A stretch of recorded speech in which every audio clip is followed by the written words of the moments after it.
ലോകത്തിലെ ഏറ്റവും പ്രായം കുറഞ്ഞ ലോക ചെസ് ചാമ്പ്യനായ ഡി ഗുഗേഷിന് ഇന്ത്യയിൽ സ്വീകരണം. തമിഴ്നാട് കായിക വകുപ്പിന്റെ നേതൃത്വത്തിലായിരുന്നു ഗുഗേഷിന് വലിയ വരവേൽപ്പ് ഒരുക്കിയത്. ഗുഗേഷിനെ കായിക വകുപ്പ് സെക്രട്ടറി അടക്കമുള്ളവരാണ് സ്വീകരണം ഒരുക്കിയത്. വിജയത്തിൽ വലിയ സന്തോഷമെന്നും പിന്തുണയ്ക്ക് വലിയ നന്ദിയെന്നുമാണ് ഗുഗേഷ് വിമാനത്താവളത്തിൽ മാധ്യമപ്രവർത്തകരോട് വിശദമാക്കിയത്. വിമാനത്താവളത്തിൽ നിന്ന് താൻ പഠിച്ച വേലമ്മാൾ സ്കൂളിലേക്കാണ് ഗുഗേഷ് പോയത്. ചെസ് ബോർഡിന്റെ രൂപത്തിലുള്ള വാഹനത്തിലാണ് ഗുഗേഷിനെ യാത്ര ഒരുക്കിയിട്ടുള്ളത്. നാളെ തമിഴ്നാട് മുഖ്യമന്ത്രി MK സ്റ്റാലിൻ ഗുഗേഷിനെ 5 കോടി രൂപയാണ് സമ്മാനിക്കുക.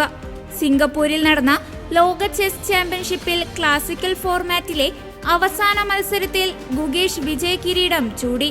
ഇന്ത്യയിലെ 2ാമത്തെ വിശ്വവിജയിയായ ഗുഗേഷ് ലോകത്തിലെ ഏറ്റവും പ്രായം കുറഞ്ഞ ചാമ്പ്യനാണ്. രാജ്യത്തിനാകെ അഭിമാനിക്കാവുന്ന ഒരു പിടി റെക്കോർഡുകളോടെയാണ് സിംഗപ്പൂരിൽ നിന്ന് ഇന്ത്യയിലേക്ക് ഗുഗേഷ് മടങ്ങിയെത്തിയിട്ടുള്ളത്. നിലവിലെ ചാമ്പ്യൻ ചൈനയുടെ ഡിങ് ലിറനെയാണ് ഗുഗേഷ് അട്ടിമറിച്ചത്.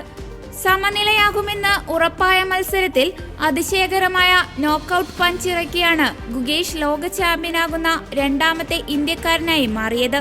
5 തവണ വിശ്വവിജയിയായ വിശ്വനാഥൻ ആനന്ദിന്റെ പിന്മുറക്കാരൻ.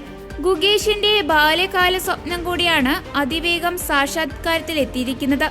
സിംഗപ്പൂരിൽ നടന്ന ലോക ചാമ്പ്യൻഷിപ്പിൽ 14ാമത്തെയും അവസാനത്തെയും മത്സരത്തിൽ ചൈനയുടെ ഡിങ് ലിറനെ തോൽപ്പിച്ച് ചാമ്പ്യനാകാൻ വേണ്ട 7.5 പോയിന്റിലേക്ക് എത്തിയാണ് ഗുഗേഷിന്റെ വിജയം. 18ാമത്തെ ലോക ചെസ് കിരീടം 18ാം വയസ്സിൽ നേടിയെന്ന കൗതുകവും ഗുഗേഷിന്റെ വിജയത്തിനുണ്ട്. അവസാന മത്സരത്തിൽ ഡിങ് ലിറനെ ഞെട്ടിച്ചായിരുന്നു ഗുഗേഷിന്റെ ക്ലാസിക്കൽ മത്സര വിജയം. ആനന്ദിന് ശേഷം വിശ്വവിജയിയാകുന്ന ആദ്യ ഇന്ത്യക്കാരനാണ് ഗുഗേഷ്.